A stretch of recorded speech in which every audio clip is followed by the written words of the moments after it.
Chris Docherty. Right. So McLean, I'm good. Yourself? Aye, not bad. A bit exhausted after all that running about. But, No, walking about. Sorry, walking about. Aye. And I must confess, you were very good. You were very good. That's not what you said. Well behaved today. No running. Because when folk come along, actually it's strange, some guys come along who are not that fit or mobile, and they try to run and tackle and get involved because they're desperate to get involved. Yeah. Generally you find guys like yourselves who are a bit younger, a bit fitter, play well within yourself. You play to the level to help everybody else out and enjoy the game. Yeah. So that's really how it works. Although I don't remember you being like that in the Kelvin Hall when I first met you. No, I was flying at my tackles left, right and centre there. No, I found that the games, the walking football was brilliant. It's much more tactical. You know, and it's much more inclusive as well. You know, you're trying to help people to play, and like you say, you're supporting people, but you've got to use your brain, haven't you? Three touches, and that's it. Yes. That's it, yeah. And some of us waste the first two, just getting the ball under control. You know? That's the Scottish technique for you, right there. So going back to Kelvin Hall, how did you get involved, Chris? How did you first know about walking football? It's a funny one. You're not 50, are you? No, certainly not. I hope not, anyway. No, it's funny. It's a pal of mine who he done his cruciate ligament, right? And I think he was kind of struggling with fitness. He couldn't run anymore. Couldn't play fives anymore. A guy your age? Yeah, my age. And he said, "Listen, I'm going to go along with the walking football." He checked it out, and he used it. And I was just saying to I think it was Bob there when we were having a cup of tea. I was saying that he used walking football to get back to fitness. Yes. Now he's playing fives again. Yep. You know, and he's running. I think he did a half marathon fairly recently. That's quite a common story. Aye. People use it to get back. And they continue with the walking football because the fitter you are, the better you are at walking football because you can walk up and down. You can non-stop. Yeah, exactly. So there's a fitness element to it. But lots of people use it as a stepping stone. And we've now got a session on Tuesday nights here at Pollock where it's a hybrid game that they play. All right. Where they run about. It's still 3-touch. There's still no headers. It's crossbar height. It's basic, and the penalty box is the keeper's domain. So it's a kind of crossbreed with walking football, but they run about. Aye. Because they've got that level of fitness now. And it's good training for them. So it's something for everybody. Aye. And it's important that a lot of people think that walking football is for over 50s, but for Glasgow Life it's over 18. Yeah. That you can go along to a session. Well, I'd certainly say in my experience that has been the case. You know, I went along to the one at Kelvin Hall, and I wasn't pushed away from it. You know, it's a very welcoming sort of thing. And well, they never knew you at that point. Aye, well, that's true. You know. After that, it was a lifetime ban one. We'll let you back in again. So the Kelvin Hall, all that finished with COVID. Of course, and you lost touch with it. Yeah. Like the rest of us. Yeah. And then I found you basically through a new position that I've got. So I'm working with Chest, Heart and Stroke Scotland. Right. Community engagement. Which is why you're here, by the way, not because of your skills at walking football. I thought you'd poached me. No. Yeah. I mean, I got in touch. So we're running something called our health defence programme right now. So it's currently running at Mary Hill. Who's we? So Chest, Heart and Stroke. Yeah. So we're working at Mary Hill. And our remit is to cover Mary Hill and a little bit of that northwest area. You know what Mary Hill's like; it stretches from one end to the other. And for me, it's a dead simple, pitch for me. You know, you've got three things that we offer at this hub at present. You've got free health checks, working off of our health defence passport. So it covers your basics in terms of all your BMI, your blood pressure. Cholesterol, which we know for West of Scotland is fairly integral. We have our walks that we do on a Thursday, and we walk around the Mary Hill area. So the canal is right there. So we pop out on the canal and we wander there, much like yourself in terms of the fitness, but also the mental health aspect of it as well. Yeah. Find walking, the social side of it. Exactly. Exactly. And then come back for a cup of tea and any biscuits that's not been snaffled. Yep. And then we've got our fitness classes as well. So Frances, who works with Glasgow Life, is absolutely fantastic. She runs 2 levels of fitness classes. One for folks that are maybe struggling with getting up and out of their chair, whatever. Right. So you've got your chair there for support. And a second class that's a little bit more advanced than that. Okay, we have one like that here, armchair aerobics they call it. Very similar. I think it's Debbie that runs that. Yeah. Aye, very Anything similar. just to keep you moving. I think the that's key, isn't it. Yeah, and the good thing about those classes as well, we run them in the centre, so in the hub, but we also do them online as well. So if you've got that extra mobility issue, or for example you don't want to go to your pyjamas that day, you know, it's a facility that you can. So is that through a website, or is it through Facebook, or is it through Zoom? It's through Zoom. So anybody that gets in touch with us through Chest, Heart and Stroke Scotland, so you can either do that via the website. We'll put the details up here as well. Does it ping up here? Yeah, it's there now. Excellent, fantastic. Can't see it. And also the people can find us online. There's an advice line on there. They can click through to Health Defence.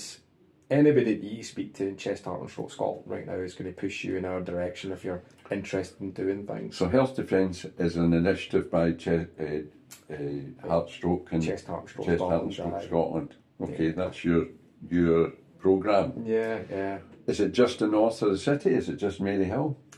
So right now we're operating in Maryhill, and that's kind of our remit to cover that area. We have a session in Maryhill, you know that? I'm looking forward to going there, to be honest with you. Right. We'll get some of your stuff in there as well. Yeah, definitely. We have a session on a Tuesday at 1 o'clock in Maryhill. It's a good session too. Yeah. You'd enjoy it. You know, it's a bit faster, it's a bit more intense. Well, I'm not sure about that, but we'll see how it goes. I can work my way towards that one. Yeah. But the thing is, we are set in Maryhill, but we're very aware. Where is your hub? So the Wynford.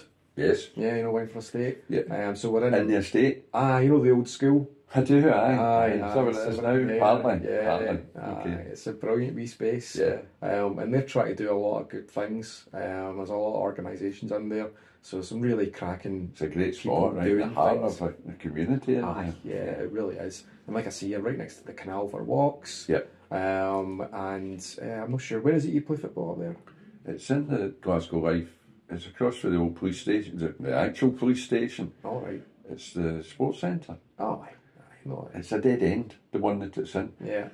Galbraith Avenue, that you would go down, you turn right off that and come back, and that's Glasgow Life sits there. It's a dead end, so it's probably not as obvious. Yeah. It's just a gym in there. Aye, and the swimming pool in there as well. That's right. Yeah. And it's just started up again. All these sessions, funnily enough, Kelvin Hall's one that's not started yet, but all the other ones are pretty much up. Tollcross and sessions all over the city now, which is why I'm asking you if you're confined to Maryhill, because it sounds like. Well, firstly, tell me about Health Defence. Then, say somebody, is it for people that have had a heart attack or a stroke or something like that? Is it somebody that's got rehabilitation issues? I think the thing about Health Defence, and the clearest way I could say it is it's inclusive to all.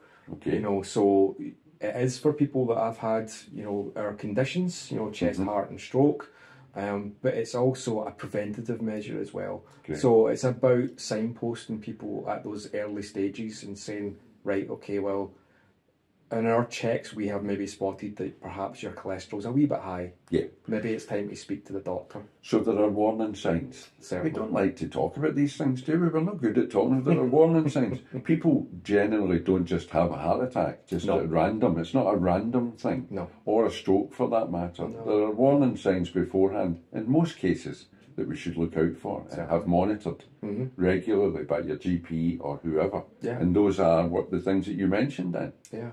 Is that what you do, your Health Defence passport then? Is that the health check? Yeah, so the health Run us checks, through the things that you check then, just for everyone's benefit. Certainly. Because these are the things that we should be monitoring ourselves. So our passport, you can see there. Yep.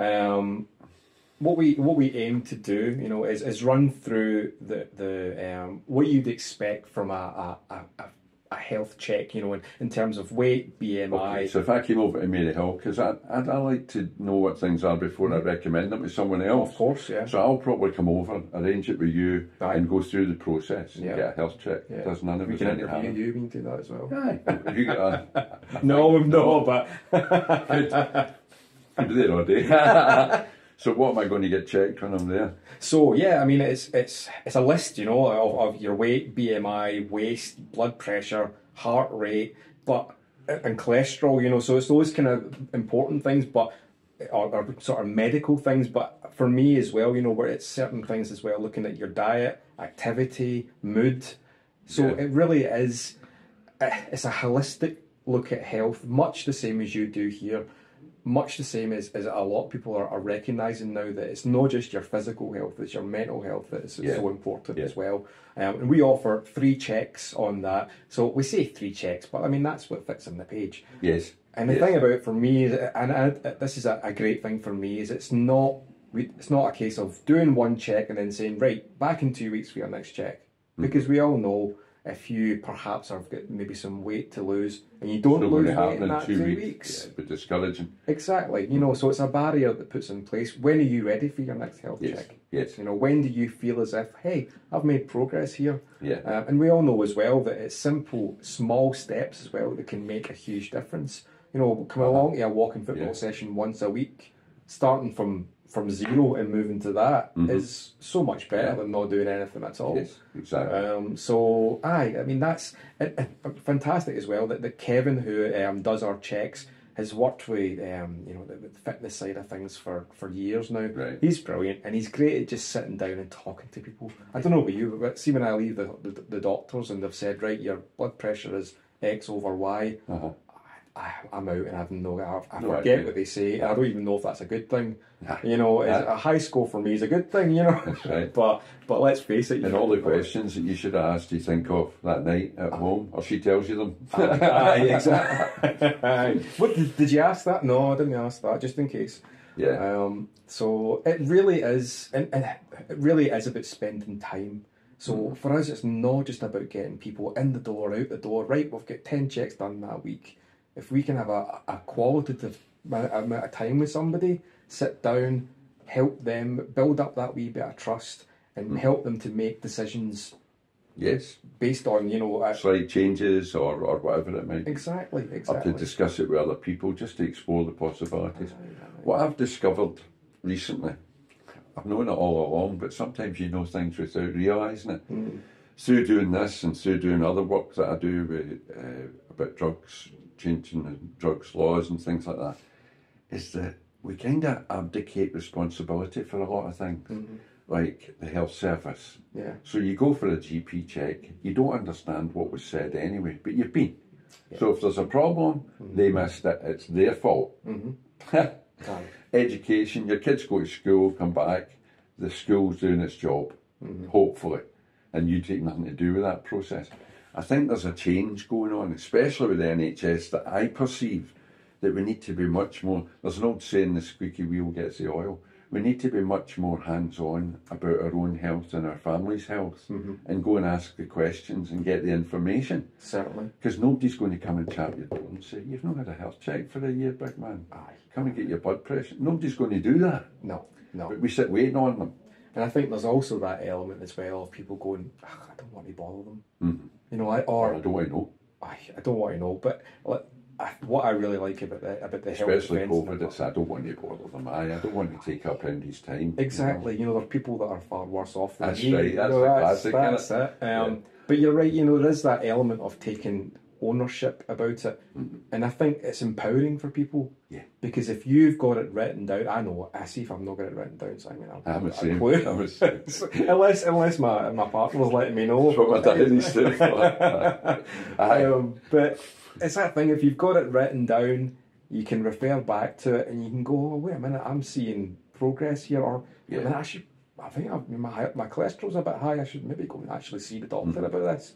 We had a thing here, FanFit, it was called. I had nothing to do with it, unfortunately, but George and Andy ran it. I think it's a 12-week programme, and they've done 3 or 4 of them now.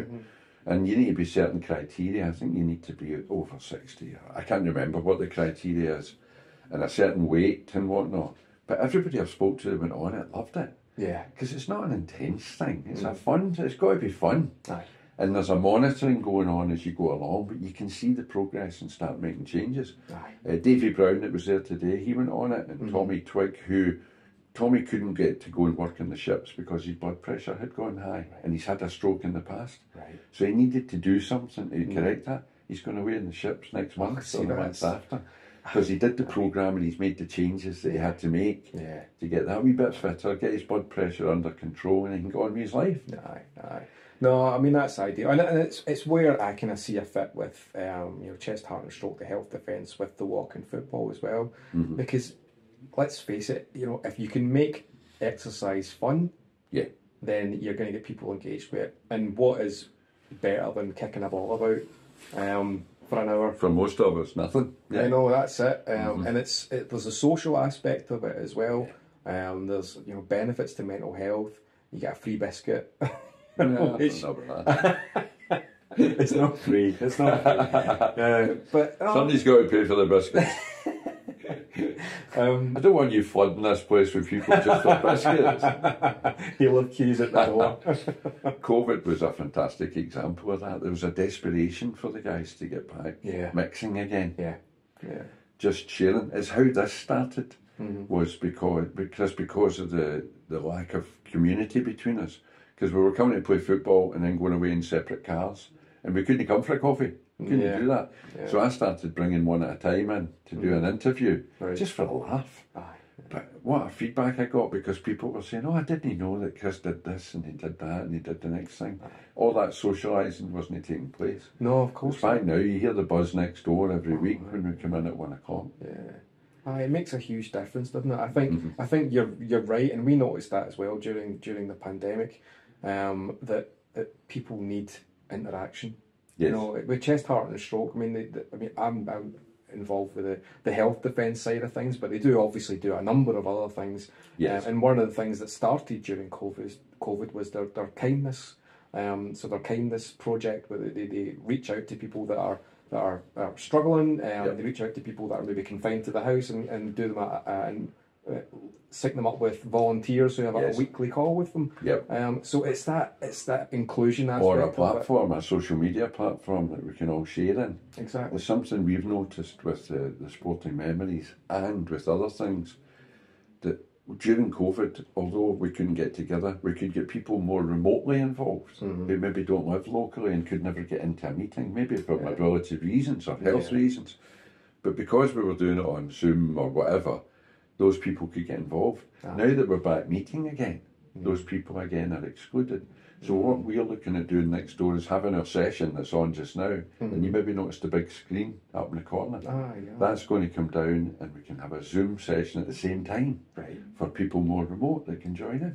That's fantastic. So when you're the same, you're talking about people coming in. It doesn't matter how you come in, just come in and have a chat. Tell us what's going on. And if it needs a one-to-one, then that's what happens. Of course. I mean, I've seen it that in action, on our Zoom fitness classes.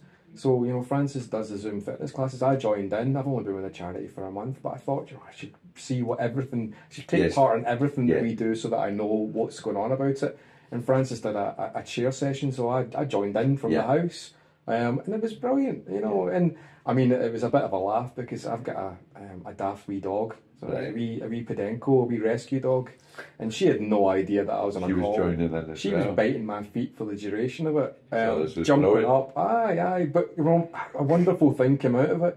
There was a woman that works with Podencos that was on the call, and she knits jumpers for them. So I came back to, Kevin at the office messaged me the other day and he said, there's a package here for you. I've not given Andy my details. It wasn't for you at all. It was for the dog. What's the dog's name? Greta.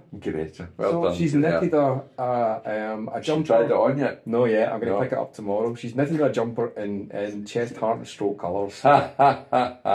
So, things like that, that is a connection with people, and that's a connection that you would never have met, just kind of shows humanity. There's a woman that doesn't know me for person down the street, but she's reached out and done that. So you get hundreds of stories like that on here all the time, and you take them for granted almost. It's just what it's all about. Fantastic. So I've got a theory as well about the NHS. I've heard for a long time, and I used to talk about it.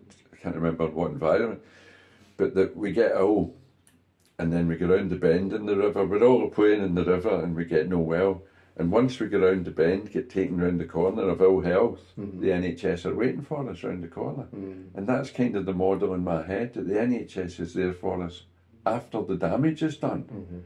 We've played here and had this fantastic life, maybe drinking, smoking, eating, whatever. We get into trouble and we come round the corner in the bend in the river, and there's the NHS to pluck us out.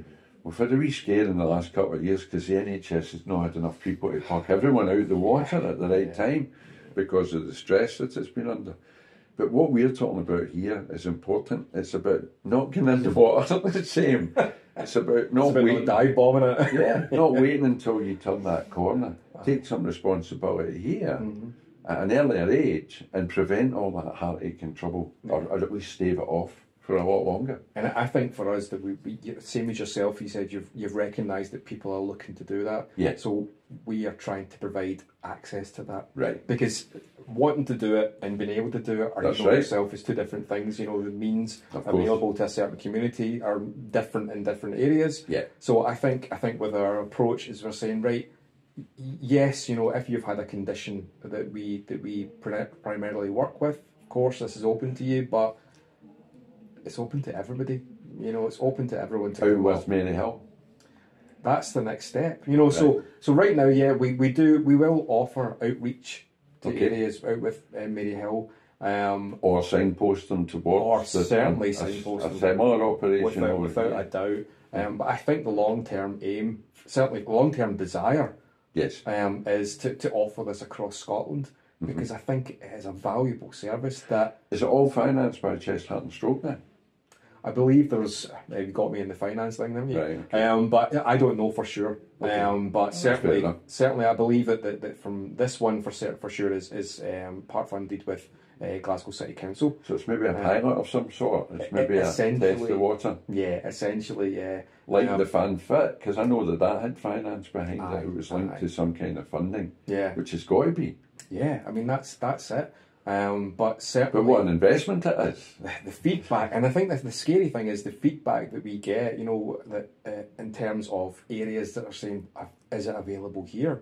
You know, within my first week in the job, I contacted somebody within, I think it was a community outreach and the link workers in the East End, and she was saying, "Is it available? You know, can we get it?" Yeah. South side as well. You know, is this available? It's not a hard sell, is it? No, It would no. be the same wherever you went. Aye, yeah, certainly. Even speaking to organisations like Citizens Advice Bureau, you know, they are all over that, and they're thinking this is ideal. Yeah. And what we want to do is recognise that we're trying our best in Maryhill right now. We'll endeavour to meet anybody that wants a health check. But if we can pinpoint those ones outside of our remit area, then you know it's all kind of fuel to the fire of kind of adding more funding to this or getting more people to get involved in it, because it's something we'll explore further, because we have associations with Parkinson's. right. We have a Parkinson's session at Tory Glen, Yeah, and we have a dementia session at Tory Glen. right. I think Bob was talking about that. Yep, there's leaflets for them out there that I can let you away with you. And they're just tie-ups that we've done specifically for those things. But there's absolutely no reason why we can't do something with you guys to get the word out there into our community. Even if it started at the Maryhill Centre, at the Maryhill Sports Centre, Glasgow Life Centre, to let them know that this is going on locally. So as long as there's no conflicts in there, but I don't imagine there will be. No, of course not. That's something else that we can look at. Yeah. How about how about rehabilitation then? Because that's really the prevention that I'm focusing on there when I'm talking to you, is thinking about people using walking football or whatever they want to use to get some mobility and exercise in their lives, coupled with their personal health and goals. What about people that have unfortunately had an issue with their heart, or heart condition, or God forbid heart attack, or a stroke for that matter? What about rehabilitation? Do you guys get involved in that as well? Certainly, yeah, certainly. I mean, our community support network is out there helping people from. You know, You've got volunteers and paid employees of Chest, Heart and Stroke? Yeah, that get involved from a very early stage in people's rehabilitation.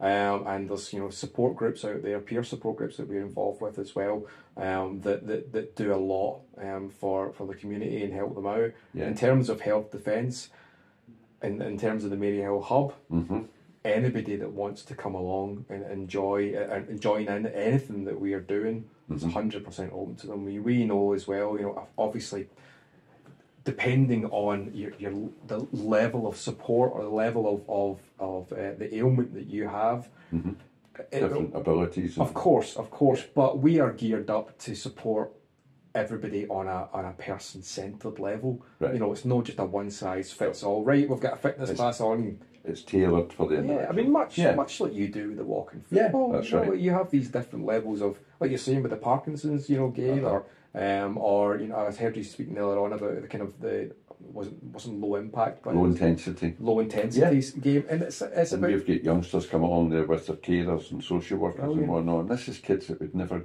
I'm saying kids. Some of them are in their 20s and 30s. Aye. Wee Gordon's in his 50s, but these guys would never get to kick a ball other than a garden on their own. Yeah. But they're getting to take part, and when one of them scores, you think they won the World Cup. You know, and it brightens everybody's day. I mean, that's not just his. That's where I score as well. I didn't have a day, but you know. Well, we're trying to give you a goal a day. Sometimes it's an impossible task. I'll remember that next time. I even went in goals, hoping you were going to shoot, but no, I never tempted you yet. But yeah, it really is. So it's like that. It's tailored for everybody to make it accessible. Aye. I've got to say, like Frances, who does our fitness classes, is fantastic. You know, she is. You know what you need from a fitness instructor? Somebody to kick your backside when you're not trying hard enough. Yeah. Somebody to tell you to sit down when you're trying too hard. Yeah. And she'll keep an eye on everybody as well. You know, she knows she's been in this business for a long time. You know, so she knows when to push and when to not push. That's important because I went through the heart attack rehab 5 years ago. I had a stent in,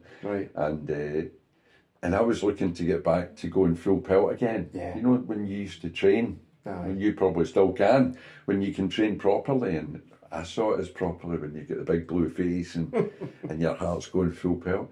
And I said to her, when can I get back to that again? And she said, there's no need for that. There's no benefit in that. Yeah. What you want to do is keep your heart rate raised for as long as it's comfortable for you, but not to get it over the top, busting veins and all that jazz again.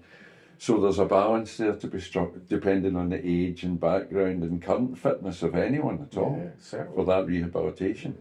I mean, I have a great example. I went along to an event and I was speaking to a guy that's from Maryhill, had a heart attack, had the stent put in, but he was stuck. You know, he was stuck in not wanting to do too much and then not wanting to do nothing. And he was saying, I don't know where to go. Yeah. You know, and it's almost kind of like, well, I'll just do nothing. Because you've got the fear. I mean, the fear of running about and going, well, that's me away again. Yeah. So, you know, coming along to you know, well, I mean, I suggested, he's from Maryhill, so I suggested you to walk in football first and foremost. But it gives you that wee level of support, isn't it? Because you're walking about and you're playing football with people that potentially have the same lived experience as you. Yes. You know, so it's all very well, you know, having the kind of all the expert information, which is valuable, but to be able to sit next to somebody and then say, "Ah, no, listen, man, I've been through the same thing. Been there. You know, how you feeling? Aye, right, okay, take it easy, or right, come on, up front when you go. You know, so get structure on next." We had a lad there today that hasn't played for 6 months. That was his first day back. Right. And I was saying to him, at half time, I said to him, "Are you going to play the second?" He said, "What do you mean?" I said, "Just be careful, because you get wee tweaks and all the rest of it." And he did play well within himself today. And he said, "I'll see how I am tomorrow if I can make it on Wednesday." Because you've got to build it back up again. Because you just want to keep going, don't you? That's the problem with football. Getting, I used to say, getting people to take walking football seriously is the first challenge that we've got, to get them to come along. Yeah. Because you say walking football, they go, "Aye, very funny, I'm not ready for that yet. Wait till I turn the bend and I need walking football." And the other part is once they start playing, is getting them to stop taking it so seriously, because it becomes football, you know. For a lot of guys, it's life and death. You can't help it. As soon as you're hooked, that's it, isn't it? Yeah. So the rehabilitation side, and you mentioned the mental health there. What I was thinking was, because we hear everything in here, there seems to be a recurring theme that, again, the NHS is bad. It's not bad. It's not got the resources to help everybody that's struggling. Yeah. And the problem with some mental health problems is that you pull within yourself. Of course. And you don't become obvious to anyone. You're just not there. Or you're not answering your phone or whatever it might be. Yeah.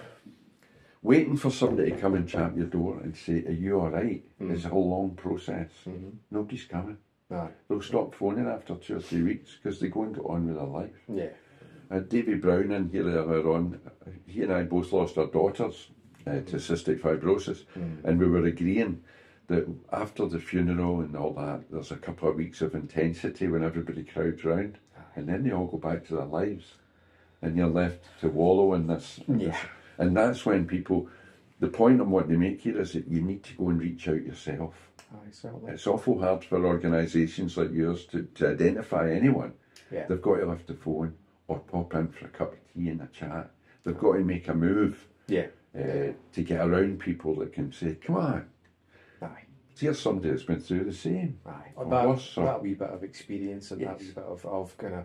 Yeah, and that's really what we're trying to do right now. We're trying to get in front of as many people as possible because we recognise that sometimes that reaching out for help is possibly the first and the hardest thing to do. For sure. So if we can give people as Especially many in Scotland avenues for as some possible, reason. and the thing is as well, like you'll notice the benefits of the mental health to people when they're either walking or they're playing football as well. It's huge. You know, we have our walking group every Thursday, and I've been to a couple of them now, and walking's so conducive to talking. It's absolutely. See, when you're sitting face to face and somebody says, "How's your mental health?" As a Scottish person, you go, "Right, let me just move my seat here." Right. Yeah. But if you're walking about and you're looking at the swans or you're looking at an old factory down the canal, you know, you kind of just talk, you know, and you kind of shut up sometimes. And folk will say, "Where did you work? What was your career?" And you're often running, aren't you? Exactly. And when I tell people, then they run. As a policeman. For Right, so I'll just... That's why I sit here nearest the door. Right, okay, you've got it. I've got it down. The joint. What's the strap, Chris? It's actually from a Glasgow brand called Abandoned Ship. Right. So A band. Abandoned Right. Ship. You know, so Okay. it's a Glasgow brand. He's an artist. So it's not a football team. No, but he loves his football. And he Okay. does some great wee strips. So you know, Okay, that's something about the other different, ones. isn't it? The other ones are the great wee strips. Oh, that's I don't remember that. Well, don't worry, we're getting our chest, heart and stroke football strips out at some point. Now you're talking. Now you're I'll speak to talking. the guys, don't worry about that. Once we get maybe the Mary Hill session, I don't think anybody's associated with the Mary Hill session, so it could become. Sponsorship. There's definitely something to be done in here, isn't there? No, And I know that here at the hub at Pollock Hub, it's something that we would get involved in at the drop of a hat. I mean, For people round here. Yeah, I don't think there's any reason why we couldn't come back down for a visit. And do do a maybe wee session. presentation. Yeah, do a wee presentation, do a wee session. If anybody wants to get their basics checked, then we can do that. We'll set up before the game, and then we'll do a wee session. Can you bring a team over? What have we got? 1, 2, 3, I don't want to be any good.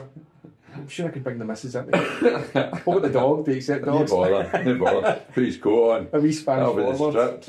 Exactly. He's got the right strip, hasn't he? Maybe get a woman and knit some strips. Aye. We'll see how we go with that one. There's definitely mileage here. I don't think we've hit the end of this. No, I don't think so. Because it is an ongoing thing as well. It's constant battle, but great fun. Yeah, no, certainly. And like I love coming along to the walking football.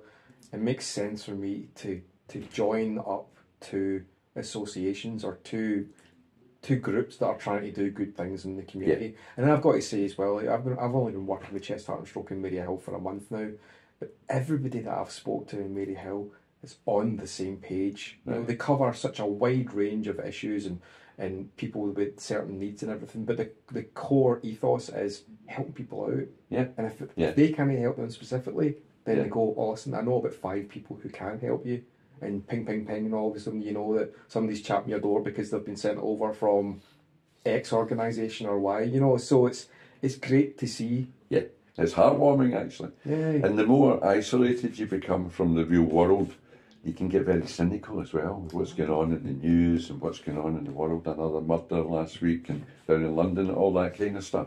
And the things that we're doing, I'm starting an initiative just now with a friend of mine. It's about bystanders.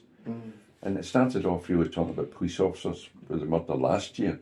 Was police officers not speaking up about what colleagues are doing, what about racism or sexism or whatever it might be. But it's now extended into much bigger than that. If you're bystanding, you're part of the problem. Yeah. And that's what's not going on in Mary Hill just now with you guys. There's nobody standing by watching what's happening. No. Let's get involved. Let's talk to other people. Let's come to sessions. Let's have a cup of tea and a blether. Yeah. Let's not stand by and watch what's going on around us. Let's take responsibility. Yeah. And not leave it to the NHS or leave it to the government or leave it to the education system. Let's get involved. Aye. I mean, I've got to say, you know, you look at it and there's a perfect word for it and it already exists. It's building a community. Yeah. You know, it really is that, and I feel that within Mary Hill and within, I'm sure that extends beyond Mary Hill as well, the northwest of Glasgow. Well, it has a ripple effect. And what we're doing here, Certainly. Giffnock have got stuff going on over there, with their walking football, guys, Pollock here. There's lots going on round about us. Yeah. And when you get involved, you start to realise that it's all going on. It's all the same faces that turn up as well. Yeah, that's right. And eat all the biscuits. Exactly. I'll be back next week. Whenever you put a packet of biscuits, the same crowd always turn up to eat them. Because we could go on all day. But thanks for coming over today. And don't be a stranger at the session. No, not at all. And send people over for a game of football if a Monday suits them. Because you now know that the level's not that high. Although you didn't score. I'll not be living that. I'll be living that one down for a while. Let's keep in touch and hopefully we can do something moving forward. Brilliant. Appreciate that.